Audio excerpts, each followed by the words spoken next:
जय श्री जगन्नाथ। भगवान जगन्नाथ आपकी मनोकामना को पूर्ण करे।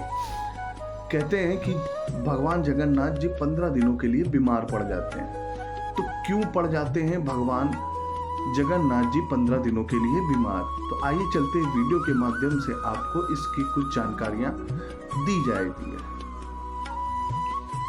हर साल जगन्नाथपुरी मंदिर के द्वारों को 15 दिनों तक बंद कर दिया जाता है और इन 15 दिनों में भगवान की सेवा की जाती है ताकि वे जल्दी से ठीक हो जाएं और उनका पूर्ण रूप से उपचार हो सके। जी हाँ, ये कोई कहानी नहीं, ये पूर्ण रूप से प्रमाणिक सत्य है कि ज्येष्ठ माह की पूर्णिमा को जब गर्मी की अधिकतम होती है तब उस दिन 3 प्रतिमाओं को 108 घड़ों के जल से स्नान कराया जाता है।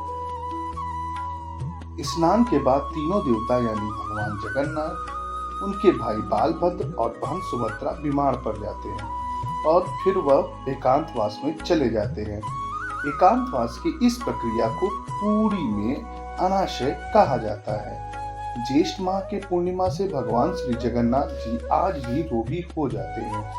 इसी दिन से अगले 15 दिनों तक जगन्नाथ भगवान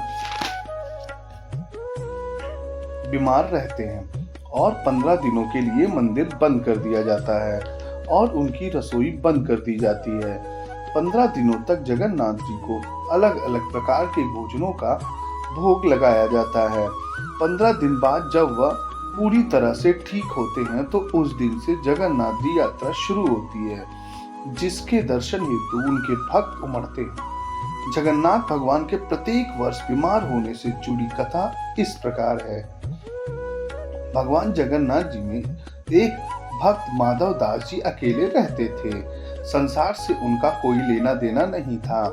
वह अकेले बैठकर भजन किया करते थे और नित्य प्रतिदिन श्री जगन्नाथ प्रभु के दर्शन किया करते थे और उन्हीं को अपना सखा माना करते थे और उनके साथ खेलते कूदते थे और उनके साथ अनेक प्रकार की लीला किया करते थे। और ऐसे ही श्री माधव दास जी अपनी मस्ती में मस्त रहते थे। एक बार माधव दास जी को अतिसार यानी उल्टी दस्त का रोग हो गया और वो इतने दुर्बल हो गए, उठ बैठ नहीं सकते थे। जब तक उनसे बना वह कार्य स्वयं करते थे और किसी से वे सहायता नहीं मांगते थे।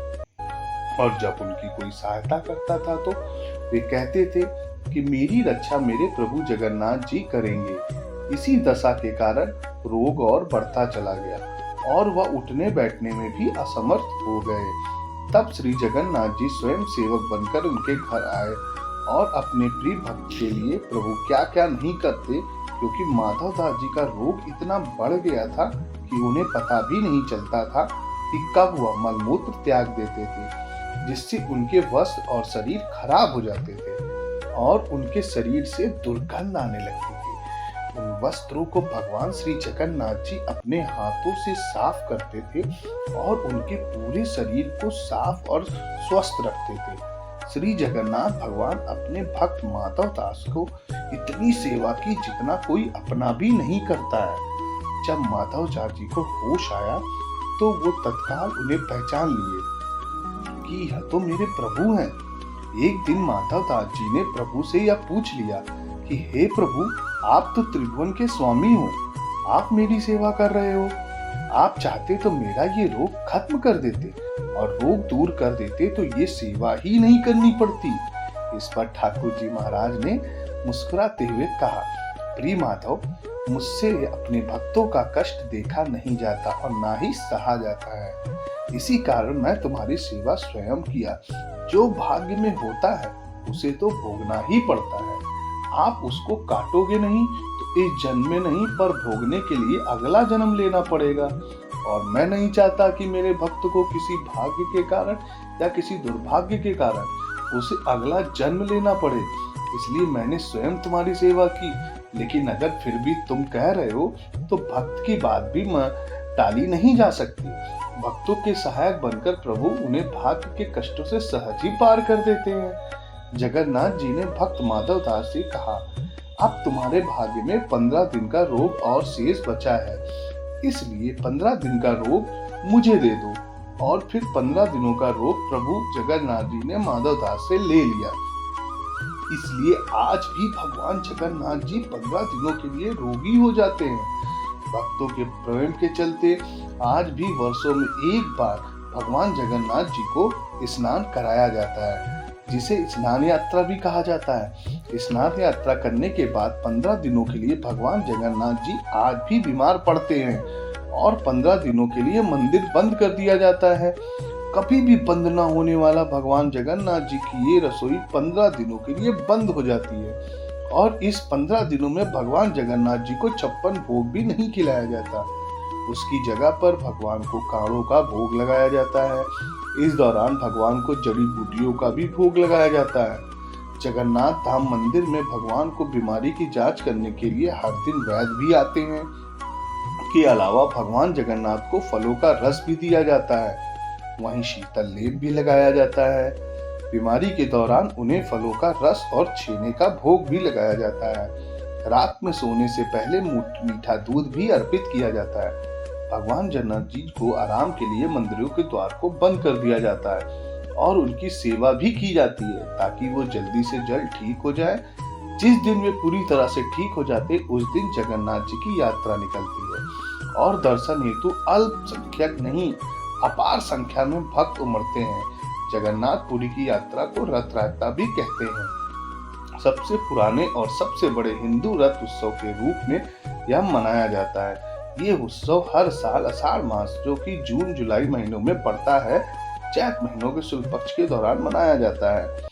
ये त्योहार उड़ीसा की पुरी में मनाया जाता है और यह भगवान जगन्नाथ जी पर केंद्रित है, जिन्हें विष्णु का अवतार का यह एक स्वरूप भी माना जाता है।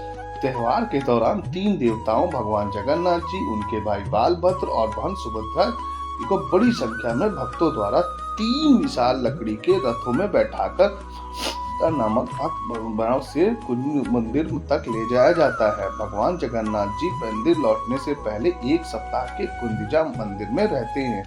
इसी वापसी यात्रा को बहुतायत यात्रा के नाम से जाना जाता है। भगवान जगन्नाथ जी, जिन्हें भगवान विष्णु का अवतार और ब्रह्मांड का शासक भी माना जाता है, वार्षिक रथ यात्रा का यह रथ उत्सव का मुख्य पात्र होता है। ये त्रिदेवों की कुंद्रिजा मंदिर में उनके जन्म स्थान 9 दिवसीय यात्रा का स्मरण कराता है।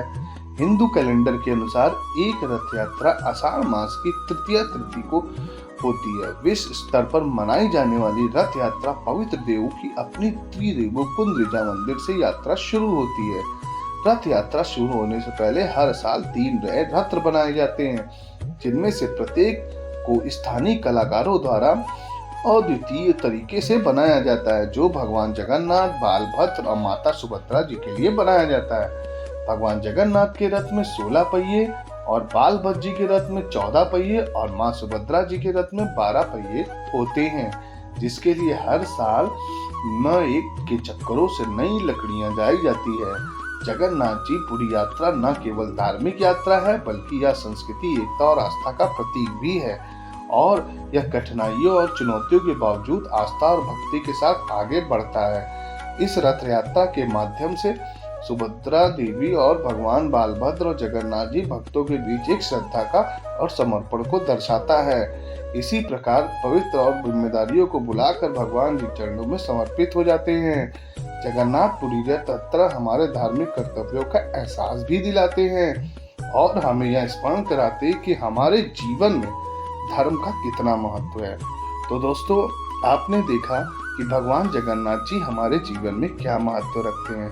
कहा जाता है कि ये एकमात्र जीवित भगवान हैं जो हमें महसूस करते हैं, हमें जानते हैं, हमें पहचानते हैं और हमारे ऊपर कृपा भी बरसाते हैं। तो इस कहानी को सुनने मात्र से ही जीवन सफल हो जाता है, कहा जाता है। तो प्लीज इस कहानी को सुने और ध्यान से समझे। तो आपने अभी वीडियो में देखा भगवान जगन्नाथ जी के 15 दिनों के बीमार होने का क्या है रहस्य। अगर आपको जानकारी अच्छी लगी हो तो मेरे चैनल को सब्सक्राइब करें, लाइक करें और ज़्यादा से ज़्यादा शेयर करें। Thank you. जय श्री जगन्नाथ।